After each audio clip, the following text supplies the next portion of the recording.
तो बहनों, राधे राधे। मैं उस दिन बात कर रही थी स्वास्थ्य की जानकारी के बारे में।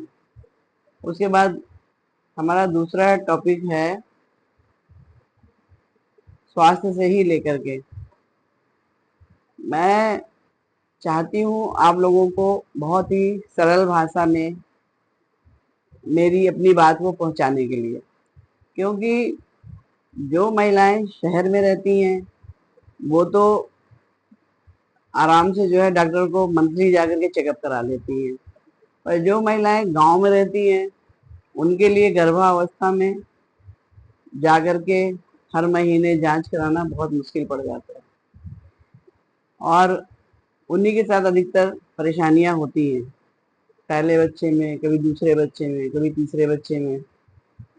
तो इसलिए उनके लिए मैं बताऊंगी कि शुरू शुरू में जैसे उनको परेशानी होती है खान पान की, अपना ध्यान नहीं रख पाती हैं, ठीक से खा पी नहीं पाती हैं, तो मैं सरल भाषा में और अच्छी हिंदी में उनको समझाना चाहती हूँ। ये गांव की बहनों के लिए है, गांव की माताओं बुजुर्गों के लिए है कि अपनी बहुओं को, अपनी बेटियों को उनका ध्यान रखें और उनके खाने पीने का ध्यान रखें। बहू को बेटी की तरह मान के चलें। जैसे कि कभी बहू गर्भावस्था में कहती है मुझे भूख नहीं लग रही है, ये मुझे अच्छा नहीं लग रहा है, खाना नहीं अच्छा लग रहा है, तो उसे पास की सीएससी में ले जाएं या अपना जिसे भी उनको अच्छा लग रहा है दिखाना, अपने फैमिली डॉक्टर कोई उनका है या किसी अच्छे डॉक्टर से सलाह लें। मगर पुरुष डॉक्टर उचित नहीं है। कुछ महिलाएं पुरुष डॉक्टर के पास चले जाते हैं, कुछ लोग डायरेक्ट मेडिकल में चले जाते हैं, दवा खाना वहां पहुंच जाते हैं और कहते हैं भूख लगने की दवा दे दो। तो ये सब दवाइयाँ नुकसान करती हैं। कभी कभी महिलाओं को बुखार आ जाता है गर्भावस्था के टाइम पे। बुखार होता भी नहीं है, उनका टेम्परेचर थोड़ा बढ़ता है। टेम्परेचर मीन्स बुखार जैसा लगता है उनका बॉडी में, शरीर में महसूस होता है कि हमारा बदन गर्म है। तो वो लोग अक्सर उनको लगता है कि मैं बुखार आ गया है, क्योंकि बॉडी के हार्मोन्स चेंज होते हैं। तो वो उनको लगता है कि हमें अच्छा नहीं लग रहा है खाना या हमारे साथ ये परेशानी हो रही है। तो वो गांव में अधिकतर महिलाएं बहुओं को अस्पताल ले नहीं जाना चाहती, जबकि गांव में अधिकतर आशाएं शिफ्ट कर दी गई हैं, आशाएं लगी हुई हैं, पर वो लोग ज़्यादा ले नहीं जाना चाहते। ले भी जाते हैं तो प्रॉपर अच्छी तरीके से कंटिन्यू इलाज नहीं कराते लगातार।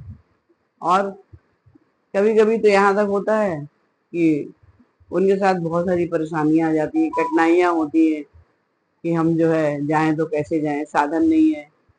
तो अब तो गवर्नमेंट ने 102, 108 गाड़ियां जो है लगा दी है। तो जिनको नहीं पता है, जिन बहनों को, उन लोगों को मैं अपने इस फ़ोन के माध्यम से, यूट्यूब के माध्यम से बताना चाहती हूँ कि वो जागरूक हों और अपना अधिकार जानें और उन्हें क्या क्या सुविधाएं मिल रही हैं। बहुत सुविधाएं मिल रही हैं और मेरा परिचय अधिकतर महिलाएं जानती हैं जो मुझसे जुड़ी हैं, और जो नहीं जुड़ी हैं, जो नहीं पहचानती हैं, वो भी धीरे धीरे मुझसे अवगत हो जाएंगी, जानने लगेंगी, मुझे पहचानने लगेंगी। क्योंकि मैं चाहती हूँ कि मैं जितनी सेवा हो सके, अब सेवानिवृत्त होने के बाद कुछ महिलाओं की सेवा करूं, कुछ लोगों की सेवा करूं, और वो बिना फीस के, कोई फीस लेकर के सेवा ना करूं।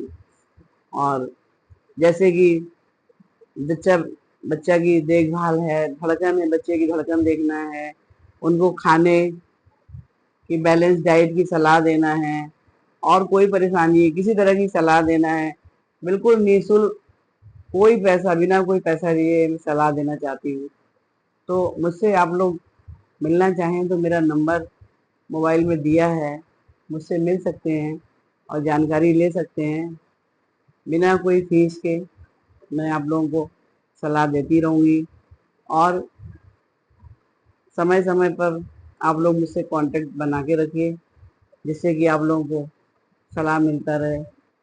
और कभी कभी जो प्रेगनेंसी होती है, गर्भ होता है, उसमें बीपी हाई हो जाता है। कुछ हाई रिस्क प्रेगनेंसी होती है जो बहुत सी महिलाएं नहीं समझेंगी कि हाई रिस्क प्रेगनेंसी किसे कहते हैं। उसमें कभी कभी महिलाओं को सूजन आ जाता है, बॉडी में खून की कमी हो जाती है, हीमोग्लोबिन जैसे खून की कमी कहते हैं, बीपी हाई हो जाता है, और एक्लाम्सिया, उसमें झटके आने लग जाते हैं औरत को जब बीपी बढ़ जाता है।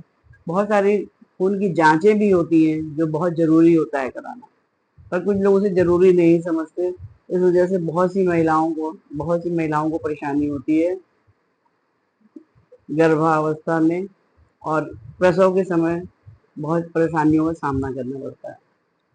तो मैं अपनी थोड़े से शब्दों में समझाना चाहूँगी कि शुरू शुरू में जब भी आप लोग अपनी बहू बेटी जिसको भी आपको लगे कि हाँ ऐसी स्थिति है, गर्भावस्था में है या उसे गर्भ रुका है, तो आप उसे तुरंत जो है उसकी देखभाल करना शुरू कर दें।